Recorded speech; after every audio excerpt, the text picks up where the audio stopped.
लग्न करायच्या आधी ना वधूवरांच्या एक बेसिक मेडिकल टेस्ट होतात, मेडिकल हिस्ट्री दिसते. तसं पत्रिकेमध्ये सुद्धा मेडिकल प्रॉब्लेम दिसतात का?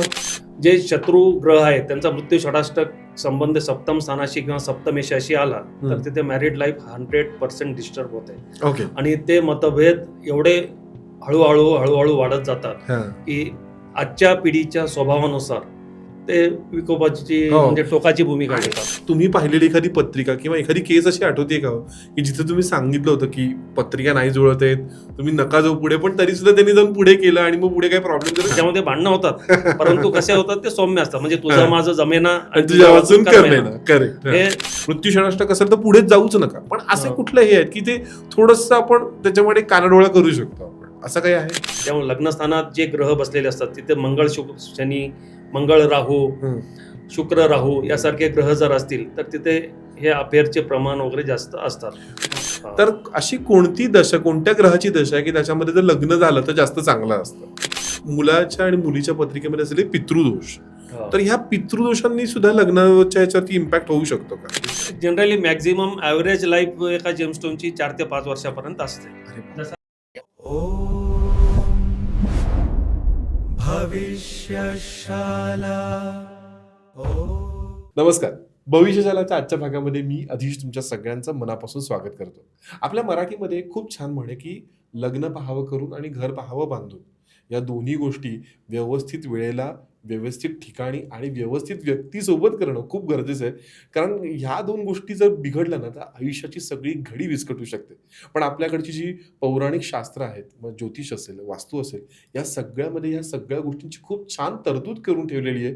अतिशय योग्य पद्धतीचं मार्गदर्शन उपलब्ध आहे. गरज आहे तुम्ही फक्त त्या वेळेला हे शास्त्र नीट पद्धतीने वापरायचे. आणि आज या दोन्ही शास्त्रांचे जे जाणकार आहेत ते म्हणजे ज्योतिषाचार्य कृष्णा पाठक सर आपल्याशी गप्पा मारायला आलेत. जसं मी सांगितलं की दोन महत्वाची जी फील्ड आहेत, ज्योतिष आणि वास्तू, दोन्हीचं तुम्ही मार्गदर्शन करता. पण आज मात्र आपण लग्न या विषयावरती बोलणार आहोत. तर सगळ्यात पहिल्यांदा तुमचं मनापासून स्वागत आहे. धन्यवाद. आणि या मेन विषयाकडे जाण्याआधी मला तुम्हाला विचारायचं आहे की ज्योतिष असेल, वास्तू असेल, या सगळ्या विषयांकडे तुमचा ओढा कसा निर्माण झाला? मी तसं ज्योतिषशास्त्रामध्ये असं कुठलंही शिक्षण वगैरे काही घेतलेलं नाही. हे सगळं सेल्फ स्टडीज आहे. वा. मी कॉलेजमध्ये असतानाच मला या ज्योतिषशास्त्राविषयी आवड निर्माण होती. मी त्यावेळेस मॅगझिन वगैरे पुस्तकं ज्योतिषशास्त्राची भरपूर वाचायचो. असं बेसिकली मी जालन्याला राहत होतो. जालन्याला माझं फूड लाईनमध्ये माझं एक छोटंसं रेस्टॉरंट होतं. परंतु या फील्डमध्ये इंटरेस्ट असल्यामुळे मी स्वतः सेल्फ स्टडी वगैरे करून, माझे आजोबा याच फील्डमध्ये होते आणि तो गुण माझ्या रक्तात उतरलेला आहे. आणि तो गुण ते एक नॅचरली तो आलेला आहे माझ्या याच्यामध्ये. त्याच्यामुळे मला म्हणजे असं कुठली शिक्षण वगैरे गरज नाही लागली. तर मी स्वतःहून सेल्फ स्टडी केलेली आहे, पुस्तकं भरपूर. आणि नंतर हळूहळू याची प्रॅक्टिस करायला सुरुवात केली पार्ट टाइम. माझं रेस्टॉरंट म्हणजे माझं फास्ट फूड सेंटर होतं, पावभाजी ज्यूस सेंटर जालन्याला. तर तिथे हे करता करता मी पार्ट टाइम पत्रिकाही बघायचो. आणि पत्रिका पाहताना थोडं नवीन एक्सपिरियन्स वगैरे असताना थोडं हळूहळू ते लोकांना गुण पण यायला लागलेत. मी जे काही सांगत होतो, प्रिडिक्शन करत होतो, पत्रिका रीड करत होतो, तर त्याचा चांगला अनुभव लोकांना येत होता. तर माझा कॉन्फिडन्स तेव्हा वाढत गेला हळूहळू. आणि मला असं जाणवलं की नंतर हॉटेल लाईनमध्ये खूप मरमर आहे, दगदग आहे, मेहनत खूप आहे. त्यासाठी आपल्याला ही फील्ड चांगली आहे. आणि माझ्या कुंडलीनुसार, आता मी याचा अभ्यास केलेला आहे, मी माझी कुंडली तपासली तर त्या ग्रहस्थितीनुसार, त्या ग्रहाच्या दशेनुसार मला आता ही वेळ योग्य आहे असं मला जाणवलं. म्हणून मी ते सगळं टोटल पूर्ण बंद केलं आणि फुल टाइम या फील्डमध्ये मी माझी प्रॅक्टिस चालू केली. पण हा सुद्धा बघा ना, कसं तुमच्या माझ्यामध्ये कसा हा समान धागा आहे की आमचं जे दुसरं चॅनल आहे फूड कुटुंब, ते सगळं खाण्याचीच आवड आहे, पण ऍट द सेम टाइम मला ज्योतिषाची पण आवड आहे. त्यामुळे मी हा दोन्ही, सो ते म्हणतो ना की कुठेतरी आपण डेस्टाइन्ड असतो आणि योग्य त्या समान पद्धतीची लोक एकमेकांना भेटत. सो मला खूप छान वाटतं की आज आपल्या दोघांमध्ये मला एक समान धागा आहे. आणि आता ह्याच तोडवरती ना मला आजच्या आपल्या विषयाकडे जायचं. जसं आता आज मला जसं जाणवलं की बाबा तुमच्याकडे तुम्हाला खाण्याची पण आवड आहे, तुम्हाला ज्योतिषाची पण आवड आहे. त्यामुळे तो एक समान धागा आला की मला असं वाटलं की या माणसाची आपली वेवलेंथ जुळू शकेल. असं लग्न ह्या विषयामध्ये तुमचं त्या माणसाशी वेव्हलेंथ जुळणं खूप गरजेचं असतं. गरजेचं असतं. बरोबर. पण मला आता बेसिक ह्याच्यापासून सुरुवात करायची की सपोज आजकाल अनेक असे आपण लोक बघतो की कम वट मे कितीही प्रयत्न करा त्यांची लग्नच जुळत नाही. हो. आता काही लोक बरोबर. असे आहेत की ज्यांची 2-2 काही 3-3 लग्न पण होतात. हो, बरोबर. तर मग हे कशावर डिसाईड होतं सर? आता बेसिकली कुंडलीच्या सप्तम स्थानावरून आपण विवाह आणि वैवाहिक सुख बघतो. विवाहाचं स्थान हे कुंडलीचं सप्तम स्थान हे प्रमुख स्थान आहे.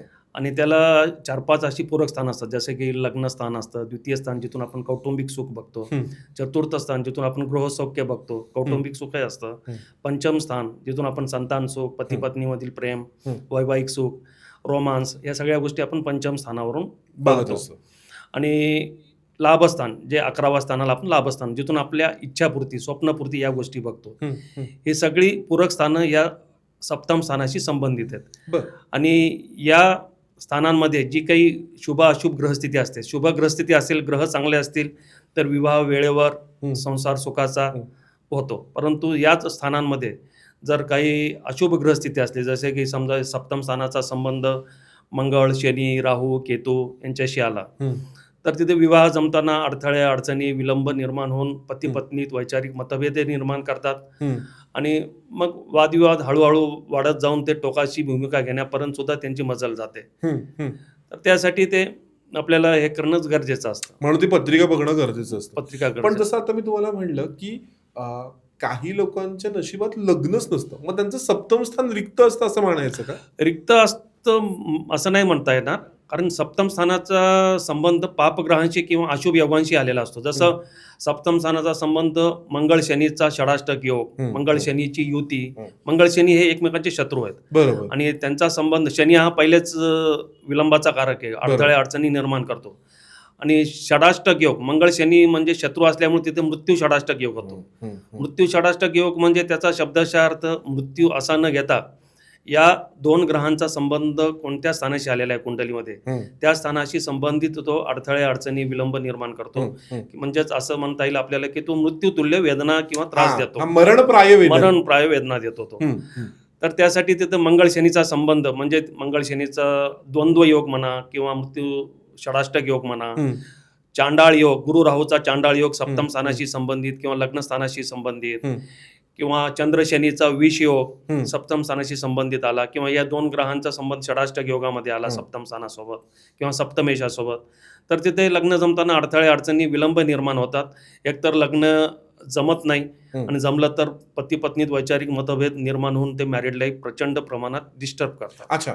आणि जसं म्हणजे मग ह्याच्यामध्ये ते पण आलं ना की जर सपोज एखाद्या माणसाचा वारंवार विवाह होत असेल, त्याला सुद्धा हेच दोष असतात. हेच दोष आहेत. कारण त्याचा वारंवार विवाह होण्यासाठी सप्तम स्थानाचा संबंध शुक्र सगळ्यात महत्वाचा. शुक्र म्हणजे प्रेम, शुक्र म्हणजे पत्नी, शुक्र म्हणजे विवाह, शुक्र म्हणजे रोमांस, बरोबर. शुक्र सगळ्या प्रकारच्या भौतिक सुखांचा कारक आहे. बरोबर. तर शुक्राचा संबंध जेव्हा पंचम स्थानाची, पंचम स्थान जसं तुम्हाला मी आता बोललो की तो पंचम स्थान हे प्रेमाचं स्थान आहे, बरोबर, रोमांस तिथून आपण बघतो. बरोबर. सप्तम स्थान विवाहाचं वैवाहिक सौख्याचं आहे. बरोबर. आणि त्याच्यामुळं शुक्राचा संबंध जर सप्तम स्थानाशी किंवा पंचम स्थानाशी आला आणि त्याच्यासोबत त्याच्यावर पापग्रहांची दृष्टी जसे शनी, राहू, केतू यांचा संबंध जर शुक्राशी आला तर तिथे मग मॅरिड लाईफ डिस्टर्ब होते आणि एकापेक्षा जास्त विवाह होण्याचे संबंध येतात किंवा मग अफेअर तयार होतात. सो ह्याकरता बेसिक पासूनच सगळ्या ह्या गोष्टी बघणं खूप गरजेचं असतं. मला एक सांगा सर की अनेकदा ना अनेक मुला मुलींना सल्ले दिले जातात की कम वॉट मे ना तू पत्रिका दाखवल्याशिवाय लग्न करू नकोस किंवा तू लव्ह मॅरेजच्या फंदातच पडू नकोस, असा सल्ला का दिला जातो? कारण या अशा गोष्टी आपण त्यांचे आई वडील किंवा ते पत्रिका बघायला जातात तेव्हा पत्रिका बघताना जेव्हा हे असे दोष दिसतात तेव्हा ज्योतिषी कोणी असो, मी असो किंवा इतर कुठलाही ज्योतिषी असो, तो हे दोष सांगितल्यानंतर जी काही म्हणजे सत्यता आहे पत्रिकेमध्ये मॅरिड लाईफ डिस्टर्ब करणारी, ते योग जर सांगितले तर ते थोडे डिस्टर्ब होतात, त्यामुळे मानसिकता थोडी खचते किंवा मग ते पाहण्यापेक्षा नाही पाहिलेलं चांगलं असं त्यांना वाटतं. बर. म्हणून ते बघणं खूप गरजेचं आहे. मला ना आता एक टप्प्याटप्प्याने यायचं आहे की अनेक लोकांना ना पत्रिका बघून ना काही शांती करायला सांगतात किंवा काही पूजा करायला सांगतात. तर मी आता बघितलंय की बाबा कोणाच्या काही रुईच्या झाडाशीच लग्न लाव किंवा बकऱ्याशीच एखादं लग्न लाव. तर हे हे नक्की काय योग असतात आणि हे नक्की कसे उपाय वर्क करतात हे? त्याचा संबंध सप्तम स्थान, सगळ्यात महत्वाचं सप्तम स्थान. सप्तम स्थानाचा संबंध मंगळ, शनी, राहू, केतू यांच्याशी आला किंवा कडक मंगळ असेल. आता मंगळिक पत्रिका म्हणजे मंगळाचा संबंध कुंडलीमध्ये 1, 4, 7, 8, 12 या स्थानाशी आला आणि तिथे जर तो कडक मंगळ असेल, कडक मंगळ म्हणजे तिथं थोडी त्याची आक्रमकता जास्त असते, तीव्रता जास्त असते. अच्छा, म्हणजे तिथं 1, 4, 7, 12 मध्ये जर मंगळ असेल मंगळ तर असेल तुम्हाला मंगळ आहे. मंगळ आहे, पण तो कसा आहे तो पाहावा लागतो, त्याची तीव्रता आपल्याला तपासावी लागते. सर, मला तुम्हाला एक प्रश्न असा विचारायचा वाटतो की आपल्या प्रत्येकाच्या घरात एक पंचांग असतं आणि पंचांगामध्ये एक टेबल दिलेलं असतं प्रत्येक राशीचं. तर ते तेवढे फक्त गुण बघून अनेक लोक ना लग्नामध्ये पुढे जातात. तर तेवढं बघणं गरजेचं असतं का अजून पण त्याच्यामध्ये गोष्टी बघणं गरजेचं असतं? नाही, नुसतं गुणमिलन पाहून लग्न करणं बरोबर नाहीये. गुणमिलन तर आवश्यकच आहे. गुणमिलनासोबत कुंडली मिलन सुद्धा तेवढंच आवश्यक आहे. अच्छा. कुंडली मिलनाशिवाय विवाह करूच नये. अच्छा. कारण कुंडली मिलनावरून आपण जे वधूवर असतात, जे मुलगा आणि मुलगी विवाहासाठी, त्यांच्या दोघांची एकमेकांसोबतची केमिस्ट्री कशी असेल, दोघांचा स्वभाव, दोघांची आर्थिक स्थिती, दोघांचे कौटुंबिक सुख दोघांना कसे मिळेल, या सगळ्या गोष्टींचा विचार आपल्याला कुंडलीवरून करता येतो. अच्छा. लग्नानंतर त्या दोघांसोबत जमेल का नाही जमणार, वैवाहिक सुख, संतान सुख, दोघांची तब्येत, या सगळ्या गोष्टींचा विचार आपल्याला कुंडलीवरून करता येतो आणि त्याचा सखोल अभ्यास करून कुंडली तपासून आपल्याला त्याचा विचार करता येतो. त्याच्यामुळे कुंडली मिलन आवश्यक आहे. ओके, मला एक सांगा सर की आजकाल अनेक म्हणजे मॉडर्न ह्याच्यामध्ये असं आलं की लग्न करायच्या आधी ना वधूवरांच्या एक बेसिक मेडिकल टेस्ट होतात, मेडिकल हिस्ट्री दिसते. तसं पत्रिकेमध्ये सुद्धा मेडिकल प्रॉब्लेम दिसतात का? हो, दिसतात ना. पत्रिकेमध्ये सुद्धा मेडिकल प्रॉब्लेम दिसतात. आता जसं वधूवरांच्या बाबतीत जर पाहायचं झालं तर सगळ्यात महत्वाचं आता वधूच्या बाबतीत संतान सुख किंवा मुलाच्या बाबतीत सुद्धा संतान सुख आहे का नाही, तर या सगळ्या गोष्टी आपण पंचम स्थानावरून पाहू शकतो. पंचम स्थान जर पीडित असेल, दूषित असेल किंवा पंचमेश पीडित असेल, दूषित असेल, तर संतान होण्यासाठी अडथळे, अडचणी, विलंब निर्माण होऊ शकतात. मुलाच्या पत्रिकेमध्ये जर शुक्र अस्त असेल, बलहीन असेल किंवा पीडित असेल, तर तिथे सुद्धा मग संतान सुखासाठी अडथळे, अडचणी, विलंब येऊ शकतात. कारण म्हणजे स्पर्म्स वगैरे जे आपण ते आहे ते शुक्रावरून बघतो. बरोबर. आणि मुलीच्या पत्रिकेत गुरु हा संतान सुखाचा कारक आहे. बर. तर गुरु जर पीडित असेल, बलहीन असेल, तर संतान सुखामध्ये सुद्धा अडथळे, अडचणी येऊ शकतात. अच्छा. याशिवाय वैवाहिक सुख, जसं आपण एक शारीरिक संबंध वगैरे ज्याच्यासाठी सुद्धा आपल्याला संतान सुखासाठी म्हणा किंवा शारीरिक सुखासाठी, ते सुद्धा आपल्याला या कुंडलीवरून बघता येतं. म्हणजे दोघांचे एकमेकांसोबत कसे संबंध कसे राहतील हे सगळ्या गोष्टी आपल्याला कुंडलीवरून तपासता येतात. ओके, मला एक अजून विचारायचं होतं सर की जसं आता तुम्ही म्हणलात की प्रत्येक वेळेला कम्पॅटिबिलिटी बघणं खूप गरजेचं आहे. तर मग जर मी म्हणलं की नवरा आणि बायको हे दोघी जण समान राशीचे असतील, काय बाबा कर्क किंवा धनु वृश्चिक, कारण रास सेम आहे म्हटल्यानंतर त्यांचे गुण, तर ह्यांचं खरंच गुणमिलन तसं जुळतं. समान राशी असल्यामुळे थोडा स्वभाव दोघांचा जुळतो तसा, वैचारिक दृष्ट्या वैचारिक मतभेद नसतात त्यांच्यामध्ये, स्वभाव जुळतो, आवडीनिवडी जुळतात. परंतु फक्त समान राशी आहेत म्हणून लग्न करावं असं नाहीये. सगळ्यात महत्वाचं कुंडलीमध्ये सप्तम स्थान आणि त्याच्याशी संबंधित असलेली ग्रहस्थिती शुभ असेल तर बिलकुल करावी, अशुभ असेल जर 1-2 दोष असतील तर त्याचा तेवढा वाईट परिणाम होत नाही. परंतु जास्त दोष असतील किंवा त्या दोषांची तीव्रता जास्त असेल तर मग मॅरिड लाईफ डिस्टर्ब होते, समान राशी असल्या तरी.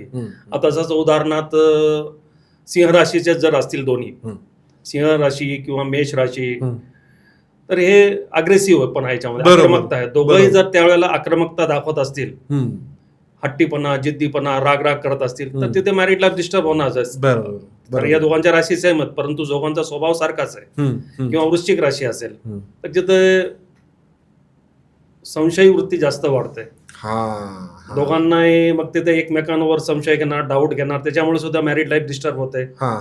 आणि इतरही काही जे अशुभ योग सप्तम स्थानाशी संबंधित, जसा चांडाळ योग आहे, केमद्रुम योग आहे विषयोग आहे हम्म.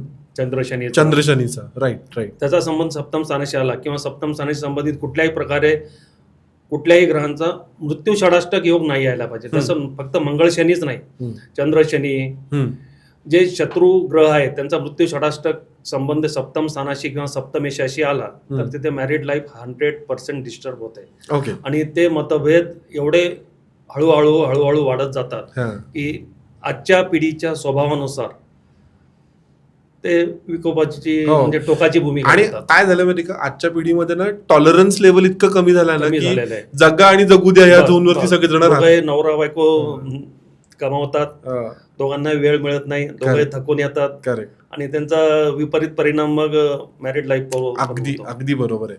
त्यामुळे आजच्या काळात तर हे खास करून पत्रिका बघणं खूप गरजेचं आहे. मला तुमच्या आता बोलण्यामध्ये ना 2 शब्द खूप एक आले, एक म्हणजे षडाष्टक योग आणि मृत्यू षडाष्टक योग. हे षडाष्टक योग म्हणजे नक्की काय असतं सर? षडाष्टक योग म्हणजे 2 ग्रह जेव्हा एकमेकांपासून 6व्या आणि 8व्या स्थानात असतात तेव्हा षडाष्टक योग तयार होतो. मुळातच षडाष्टक योग हा एक अशुभ योग आहे. त्यातल्या त्यात 2 मित्र ग्रहांमध्ये जर षडाष्टक योग तयार झाला तर त्याला ज्योतिषशास्त्रामध्ये प्रीती षडाष्टक योग नाव देण्यात आले. काय काय म्हणतात? प्रीती षडाष्टक. कारण ते 2 ग्रह मित्र आहेत. अच्छा अच्छा. त्याचाही त्रास होतोच, परंतु तो थोडा सौम्य असतो. अच्छा अच्छा. म्हणजे आता जसं प्रीती षडाष्टक योग जर असेल नवरा बायकोच्या त्याच्यामध्ये भांडणं होतात, परंतु कसे होतात ते सौम्य असतात. म्हणजे तुझं माझं जमेना आणि तुझ्या वाचून करमेना. करेक्ट. हे झालं प्रीती षडाष्टक योगाच्या बाबतीत. परंतु 2 शत्रू ग्रहांचा संबंध जर सप्तम स्थानाशी किंवा सप्तमेशाशी आला किंवा पंचमेशाशी किंवा पंचम स्थानाशी आला तर तिथे मग त्या स्थानाशी संबंधित 100% मॅरिड लाईफ डिस्टर्ब होते. पती पत्नीत वैचारिक मतभेद, तू ममे वादविवाद वाढतात आणि मग शेवटी वाढत जाऊन ते टोकाची भूमिका सुद्धा घ्यायला मागे पुढे पाहत नाहीत, विभक्त होण्याचा निर्णय सुद्धा घेतात. आणि हेच आपल्याला पत्रिकेवरून आधी जर आपण पत्रिकेत बघितलं लग्नाच्या आधी तर त्याच्यावरचे जे उपाय आहेत, जे ग्रहशांती म्हणा, जप म्हणा, काही उपाय उपासना जे काही आपण करतो त्याची तीव्रता कमी होते आणि ती तीव्रता कमी झाली की होणारा त्रासही कमी होतो.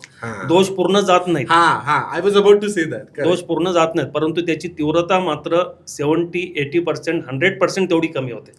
70 to 80% तेवढी मात्र तीव्रता ही हमखास कमी होते. आणि अशुभ योगांची जी काही तीव्रता आहे त्याचा त्रास होण्यापेक्षा ही 70-80% पॉझिटिव्हिटी ही केव्हाही चांगली. बाकी सगळ्याच मॅरिड कपलमध्ये थोडाफार तू मग सगळ्यांचंच होत असतं, परंतु ते टोकाची भूमिका घेत नाही घेत. बरोबर. सर मला तुम्हाला विचारायचं आहे, तुमच्या इतक्या वर्षांच्या प्रॅक्टिसमध्ये तुम्हाला असं तुम्ही पाहिलेली एखादी पत्रिका किंवा एखादी केस अशी आठवते का की जिथे तुम्ही सांगितलं होतं की पत्रिका नाही जुळत आहेत, तुम्ही नका जाऊ पुढे, पण तरी सुद्धा त्यांनी जाऊन पुढे केलं आणि मग पुढे काही प्रॉब्लेम झाला, वाईस वर्सा एखादी केस असेल तर सांगा. झालेलं ना, जाऊ नका म्हणून सांगितलेलं असताना त्यांनी विवाह केला आणि नंतर 5-6 महिन्यातच दोघांचं पटत नव्हतं. ते टोकाची भूमिका हळूहळू घ्यायला लागतात सगळे. मग त्यांचे पॅरेंट्स डिस्टर्ब होतात, मुलीकडचे असो का मुलाकडचे असो. आणि त्यावेळेस ते ग्रहस्थिती जी काय अशुभ असते ती आधी तेवढी ऍक्टिव्ह होत नाही, कारण मॅरिड लाईफशी संबंधित जी काही अशुभ ग्रहस्थिती असते ती लग्नानंतर ऍक्टिव्ह होते, एका छताखाली आल्यानंतर. कारण आधी ते वेगवेगळे असतात त्यामुळे ती तेवढी ऍक्टिव्ह नसते. मॅरिड लाईफ डिस्टर्ब होणं म्हणजे ती जर ग्रहस्थिती शुभ असेल तर चांगला संसार होतो आणि अशुभ असेल तर लग्नानंतरच ते ग्रह ऍक्टिव्ह होऊन त्यांचे वाईट परिणाम द्यायला सुरुवात करतात. आणि तसं त्रास होतो. मग नंतर परत पत्रिका बघायला येतात, मग नंतर उपाय करतात, परंतु आधीच जर आपण उपाय केले तर त्याची तीव्रता मात्र हमखास कमी होते. अच्छा अच्छा. मला तुम्हाला एक विचारायचं होतं सर की आजकाल अनेक लोक ना, आता इंस्टाग्राम रील्स म्हणा किंवा हे म्हणा, बऱ्याच लोक ना स्वतःच्या पत्रिकांचं खूप अनालिसिस करायला लागले. ते स्वतःचे, तर एखाद्या व्यक्तीने जर अशी स्वतःची पत्रिका बघायची ठरवली आणि स्वतः गुणमिलन करायचं ठरवलं तर कोणते असे फॅक्टर्स आहेत की जे काटेकोरपणे बघायलाच पाहिजे? जसं आता तुम्ही षडाष्टक सांगितलं की मृत्यू षडाष्टक असेल तर पुढे जाऊच नका, पण असे कुठले हे आहेत की ते थोडंसं आपण त्याच्यामध्ये कानाडोळा करू शकतो आपण, असं काही आहे? मंगळ दोष आहे. मंगळ दोष सौम्य असेल तर सौम्य मंगळ म्हणजे काय असतो कुंडलीमध्ये? मंगळ शुभ असेल म्हणजे 1, 4, 7, 8, 12 ह्या स्थानी मंगळ आहे, परंतु तो तिथे स्वराशीतला आहे.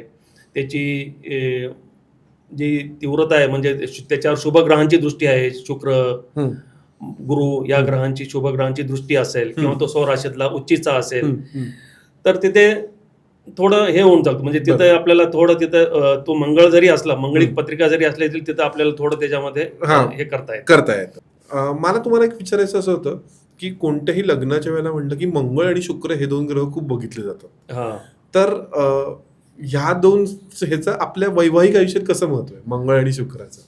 मंगळ शुक्राचा संबंध कुंडलीमध्ये जेव्हा येतो, त्यातल्या त्यात लग्नस्थान, पंचम स्थान, सप्तम स्थान या स्थानाशी जर संबंध आला तर तिथे मॅक्झिमम अफेअर होण्याचे चान्सेस असतात. अरे शुक्र बापरे, म्हणजे प्रेम आहे बापरे. आणि मंगळ म्हणजे त्याला प्रेरित करतो, हा. मोटिवेट करतो तो, म्हणजे त्याला हम्म. प्रेम करण्यासाठी. हम्म. म्हणजे हम्म. कारण मंगळ पहिलेच आक्रमक ग्रह आहे, बरोबर. ऊर्जावान आहे, ऊर्जा त्याच्यात जास्त आहे. शुक्र प्रेम आहे आणि त्यांचा संबंध कुंडलीमध्ये कुठल्याही प्रकारे आला, युती योग असो, षडाष्टक योग असो किंवा दृष्टी योग जरी असला आणि या स्थानाशी संबंध, लग्नस्थान म्हणजे आपलं स्वतःचं असतं. बरोबर. लग्न म्हणजे आपण स्वतः, लग्नस्थानाचा आणि लग्नेशाचा संपूर्ण प्रभाव आपल्यावर असतो. त्यामुळे लग्नस्थानात जे ग्रह बसलेले असतात तिथे मंगळ, शनी, मंगळ राहू, शुक्र राहू यासारखे ग्रह जर असतील तर तिथे हे अफेअरचे प्रमाण वगैरे जास्त असतात. ओके. त्याच्यामुळे मंगळ आणि शुक्राचा संबंध आला की थोडं घाबरतात की यांचं काहीतरी अफेअर आहे काय. परंतु प्रत्येकाच्या बाबतीत तसं नसतं, त्याची तीव्रता पण आपल्याला तपासावी लागते. बरोबर. आणि त्याच्यावर जर शुभ ग्रहांची दृष्टी, गुरुची दृष्टी असेल तर अफेअर वगैरे नसतात किंवा तसं होत नाही. होत नाही. मला एक सांगा सर की तुम्ही मगाशी बोलताना तुमच्या स्वतःच्या बरोबर की जशी दशा बदलते तसं माणसाच्या आयुष्याची दिशा बदलते. तर अशी कोणती दशा, कोणत्या ग्रहाची दशा आहे की त्याच्यामध्ये जर लग्न झालं तर जास्त चांगलं असतं? सप्तमेशाची दशा, गुरुची दशा किंवा अंतर्दशा, सप्तमेशाची दशा अंतर्दशा, लग्नेशाची दशा अंतर्दशा, पंचमेशाची. कारण हे जे सप्तम स्थानाशी संबंधित जे तुम्हाला मी आता 4-5 पूरक स्थान सांगितले, द्वितीय स्थान, पंचम स्थान, सप्तम स्थान तर आहेच आहे, लाभस्थान आहे, चतुर्थ स्थान आहे. या ग्रहांचे जे स्वामी आहेत त्या स्वामींच्या दशे अंतर्दशेमध्ये सुद्धा विवाहाचे योग जुळून येतात. अच्छा. आणि ते झालं ते जास्त चांगलं आहे, तिथे टिकतात. म्हणजे आता तिथे ग्रहस्थिती महत्वाची आहे कुंडलीतली. सप्तम स्थानाशी संबंधित असलेली शुभ ग्रहस्थिती असेल तर विवाह टिकतो किंवा तिथे थोडंफार हे चालून जातं. अच्छा. परंतु जर अशुभ ग्रहस्थिती असेल, अशुभ योग असतील जास्त आणि त्याची तीव्रता जर जास्त असेल तर हळूहळू लग्नानंतर ते महिना, 2 महिने, 5-6 महिने, एखादं वर्ष, 2 वर्षात ते 100% ते ऍक्टिव्ह होऊन मॅरिड लाईफ डिस्टर्ब करतात. आता आजच्या पिढीच्या स्वभावानुसार जसं तुम्हाला आता बोललो होतो की ते कॉम्प्रोमाइज करत नाहीत वैवाहिक सौख्याशी. बरोबर. तर हे योग काही आज तयार झालेले नाहीये, हजारो वर्षापासून जे आपल्या ऋषी मुनींनी शास्त्र जेव्हा लिहिलं. परंतु पूर्वीच्या काळी वेगळी गोष्ट होती. पूर्वीच्या काळी मुलगी ही पूर्णपणे टोटली नवऱ्यावर डिपेंड असायची, शिक्षित नसायची किंवा ती आपल्या आई वडिलांचा, समाजाचा विचार करून, किंवा मुलगी असो का मुलगा असो, कोणी असो, आपल्या नातेवाईकांचा, आई वडिलांचा विचार करून, समाजाचा विचार करून वैवाहिक सौख्याची थोडंफार तडजोड करायची. सगळ्यात त्यावेळेला असे मोबाईल नसायचे. आता आज मोबाईलमुळे सुद्धा खूप विपरीत परिस्थिती वैवाहिक सौख्याची. त्यावेळेला पत्र वगैरे होते परंतु असं एवढं कोणी त्यावेळेला लक्ष देत नव्हतं तेव्हा. परंतु आजची परिस्थिती एकदम उलटी आहे. मला तोच प्रश्न. मुली सुशिक्षित आहेत, आपल्या पायावर उभ्या, दोघे नोकरी करतात, पैसा कमवतात आणि ते दोघांनाही वाटतं यानं काम करावं, त्यानं काम करावं आणि इथून लगेच आरेला कार्य हे चालू होऊन जातं. अगदी बरोबर. आणि मग हे ग्रह, हे जे अशुभ योग आहेत त्या कुंडलीतले, ते अजून ऍक्टिव्ह होऊन जातात. मग ते शेरा सव्वाशेर होऊन जातात, आरेला कार्य होऊन जातात आणि ते हळूहळू त्याचा वाद वाढत जाऊन ते विकोपाला पोहोचतात आणि टोकाची भूमिका घेण्यापर्यंत मजल मारतात. मला तुम्हाला एक विचारायचं होतं की जसं तुम्ही आता सांगितलं की हजारो वर्षांपासून हे होते, पण पूर्वीच्या काळचे माइंडसेट वेगळे होते. आता असं म्हणतात ना की कलियुग हे राहूच्या प्रभावाखालचं आहे. सो ह्याच्यामुळे सुद्धा आपल्या इथले लग्न डिस्टर्ब होण्याचं रिझन वाटतं का हो तुम्हाला? बरोबर आहे ना, होतात ना, राहूच्या प्रभावामुळे सुद्धा. कारण जसं तुम्ही जी फॅक्टर सांगितले, मोबाईल म्हणा, मोबाईल काय आहे, मोबाईल राहूच आहे, हे पूर्ण इलेक्ट्रॉनिक्स किंवा हे जे पूर्ण ह्याचे साधने हे सगळे राहू आहे. टीव्ही मध्ये आजकालचे सिरियल्स बघा तुम्ही, बरोबर, पूर्ण फॅमिली डिस्टर्ब करणारे सगळे त्याच्या सिरियल. त्यामुळे राहूचा प्रभाव पण, संशय घेणारी, संशयी वृत्ती, कौटुंबिक सुख, सासू सुना, बरोबर, या सगळ्या जगात असंही होतंय. हे सगळं कशामुळे करतात? टीव्ही आणि मोबाईल या सगळ्या गोष्टी, मोबाईल जास्त आहे त्याच्यामध्ये. आणि आज प्रत्येक गोष्ट थोडी काही झाली घरी की लगेच फोन असतो. कोणाचा असो, मुलगा असो मुलगी असो, मी फक्त मुलीच्या बाबतीत बोलत नाहीये, नाही नाही, दोघांच्या बाबतीत. कारण तुम्हाला दोन्ही बाजू माहिती हा, दोन्ही बाजू माहिती आहे. मला याच तोडून तुम्हाला विचारायचं आहे की लग्नाच्या या सगळ्या प्रोसेसमध्ये अजून एक खूप महत्वाचा लिमिटिंग फॅक्टर असतो, ते म्हणजे मुलाच्या आणि मुलीच्या पत्रिकेमध्ये असलेले पितृदोष. हा. तर ह्या पितृदोषांनी सुद्धा लग्नाच्या याच्यावरती इम्पॅक्ट होऊ शकतो का? मॅरिटला डिस्टर्ब होते, बिलकुल होते. दोघांच्या पत्रिकेत सेम जर पितृदोष असेल तर काही ज्योतिषी तिथे विवाह करायला हरकत नाही असं सांगतात, हा परंतु माझ्या मते ते योग्य नाहीच आहे. हा कारण हा. पितृदोष समान जरी असला दोघांच्या पत्रिकेत, कुठलाही दोष समान जरी असला तरी ते ग्रह ऍक्टिव्ह होतातच लग्नानंतर. ते त्यांचे जे काही स्वभाव आहेत त्या दोषांचे ते सोडत नाहीत. पती पत्नीत वैचारिक मतभेद निर्माण करून मॅरिड लाईफ डिस्टर्ब करतातच.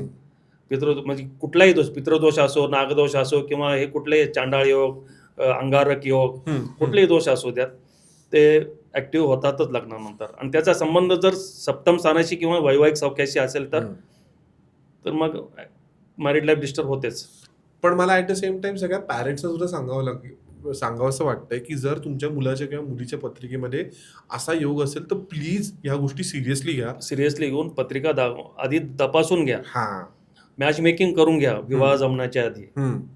कारण कसं आहे की विवाह जेव्हा असतो तो फक्त दोन व्यक्तींमधला नसतो, दोन कुटुंबामध्ये कुटुंब पूर्ण हे होतं. आणि जर तुम्हाला जर सांगितलं असेल एक्सपर्ट्सनी की बाबा अमुक एका व्यक्तीच्या याच्यामध्ये विवाह योग नाहीये किंवा लग्न झाल्यानंतर प्रॉब्लेम, तर हे गोष्टी सिरियसली घेण्याची खूप गरज आहे. कारण ज्योतिषशास्त्र हे संकेत देतो, तुम्हाला मार्ग दाखवतो. ज्योतिषशास्त्र पूर्ण भविष्य नाही हे करत, परंतु तुम्हाला तो कुठे थांबायचं आणि कुठे पुढे जायचं हे याचे संकेत देतो तो.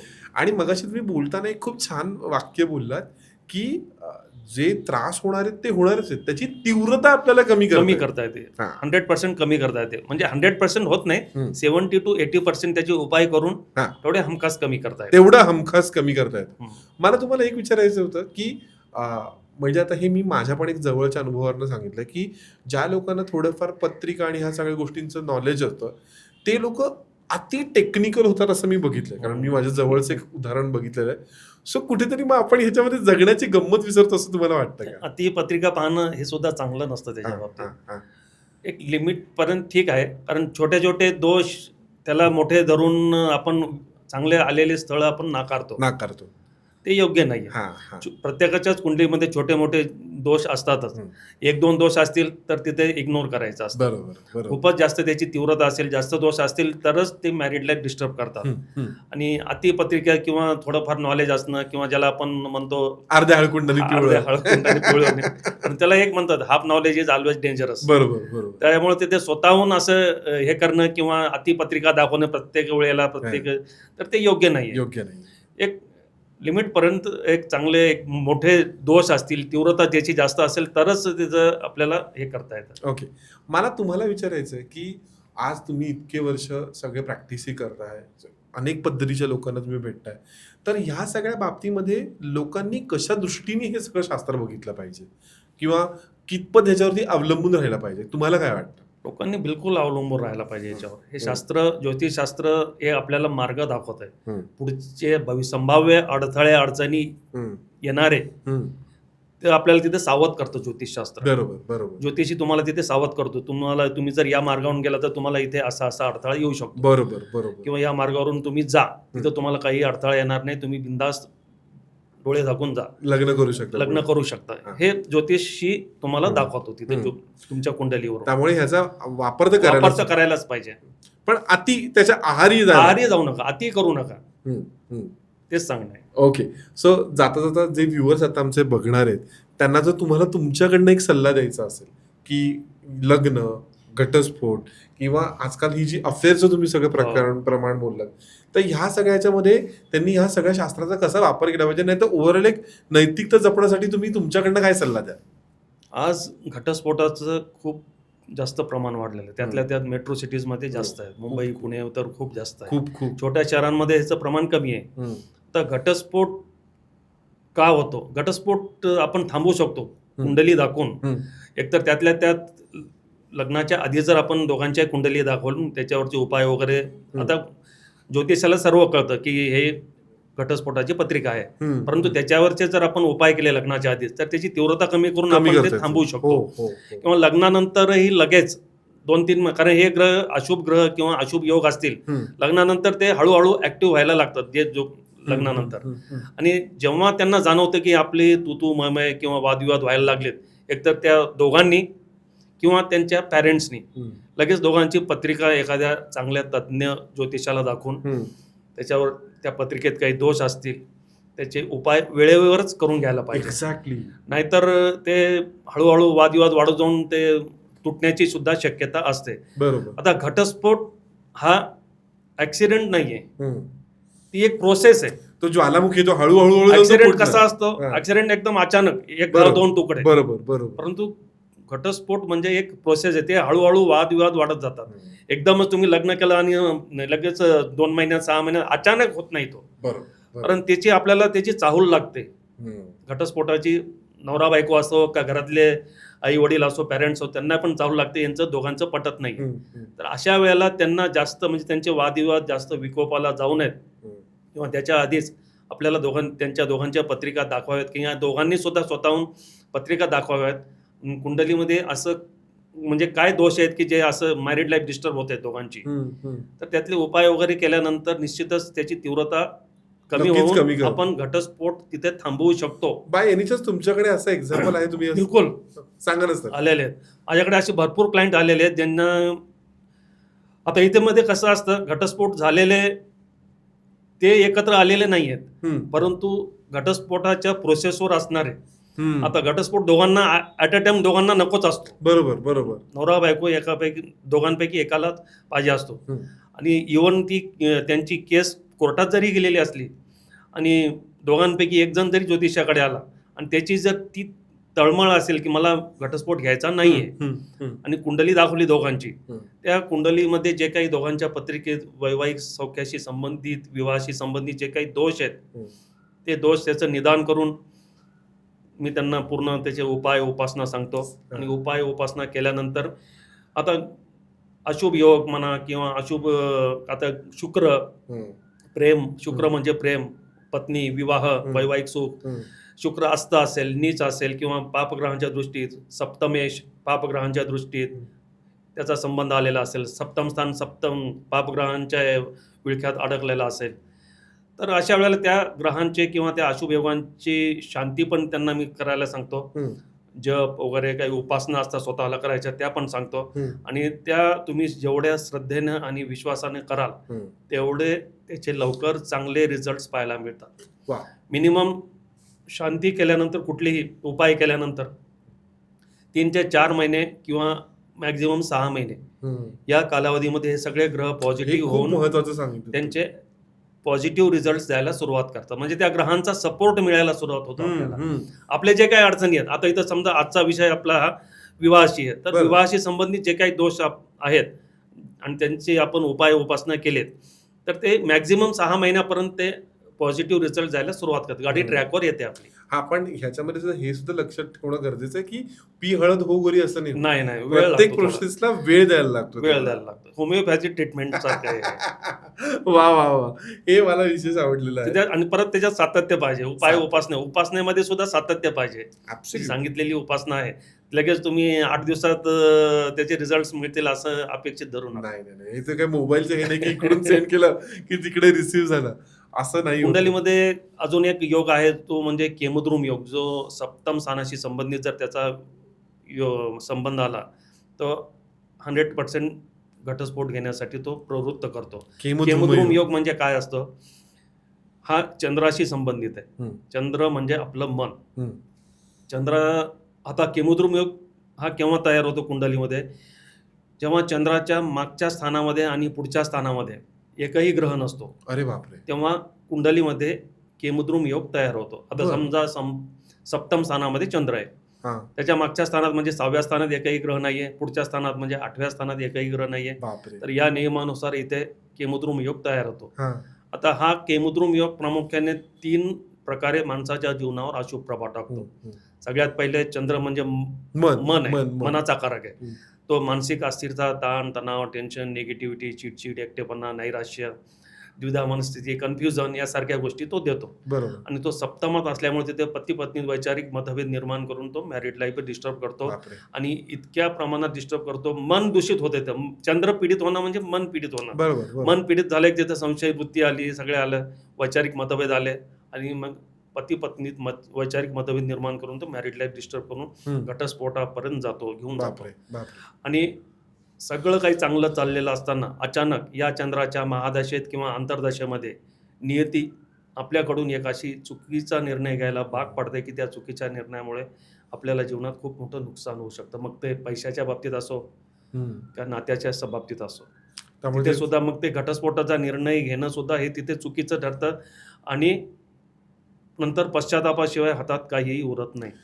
पण सर मला एक सांगा, मग अशा सगळ्या सिच्युएशन मध्ये तुम्ही उपाय कसे सांगता? फक्त शांती सांगता का एखादं रत्न त्यांनी धारण रत्न करायला? पण देतो ना. हा. पण म्हणजे आता कुंडलीतली ग्रहस्थिती तपासून पुरतं त्याचं पूर्ण सखोल विश्लेषण करून त्यांना सूट होईल असं जेमस्टोन पण मी त्यांना देत असतो. अच्छा, जेमस्टोन्स पण तुम्ही रेकमेंड करता? सजेस्ट करतो. हो. पण जेमस्टोन ग्रहशांती आलीच आहे. बरोबर. आणि काही उपासना पण आहेत त्यांना जे स्वतःला करायला लागतं. जसं एखादं मोठी सर्जरी सगळ्या बाजूंनी तो पुश देणं पुश गरजेचं. देणं गरजेचं आहे. मला एक जेमस्टोनच्या बाबतीत जसं एक प्रश्न आलाय म्हणून विचारतो की मला रिसेंट टाइम मध्ये कळलं की प्रत्येक जेमस्टोनचं पण एक लाईफ असतं, तर ते खरंच तेवढं फ्रिक्वेंटली चेंज करायला पाहिजे का होते? जनरली मॅक्झिमम ॲव्हरेज लाईफ एका जेमस्टोनची 4 ते 5 वर्षापर्यंत असते. अरे बाप. जसं आता एक्सपायरी डेट जशी असते हा, प्रत्येकाला, हा, हा, तशी हा. या जेमस्टोनची पण एक ॲव्हरेज लाईफ म्हणतो प्रत्येक जेमस्टोनची हा, हा, हा. 5 वर्षापर्यंत असते. 5 वर्षानंतर त्याची थोडी ताकद कमी होते कमी होते. आणि त्याचं जे फळ देण्याची जी तीव्रता आहे ती पण कमी होऊन जाते. त्यासाठी ते नवीन चेंज केलेलं चांगलं. अच्छा. सो चला, याच नोटवरती गप्पांचा आजचा हा भाग खूप वेगवेगळ्या आपण टप्प्यांवरती बोललो. त्याच्या एंडवरती जरी येत असलो तरी भविष्यशालेवरती ज्ञान देण्याचा आमचा हा जो प्रयत्न आहे हा असा सुरू राहणार आहे. सर, आज तुम्ही इथे आलात, आमच्याशी गप्पा मारत, आम्हाला खूप छान वाटलं. तुम्हाला कसं वाटलं ते नक्की सांगा. मलाही खूप छान वाटलं आज. वा वा वा. सो चला, भविष्यशालेला लाईक, शेअर, सबस्क्राईब करायला बिलकुल विसरू नका. जर तुमच्याकडे सुद्धा छान छान विषय असेल तर तुम्ही स्वतः ज्योतिष किंवा वास्तू, न्यूमरोलॉजी, टॅरो कार्ड कुठल्याही क्षेत्रात जर तुम्ही एक्सपर्ट असाल, इथे आमचा खालती नंबर देतोय, त्याच्यावरती नक्की संपर्क साधा आणि आयुष्य सुंदर आहे त्याला अजून सुंदर करा. धन्यवाद.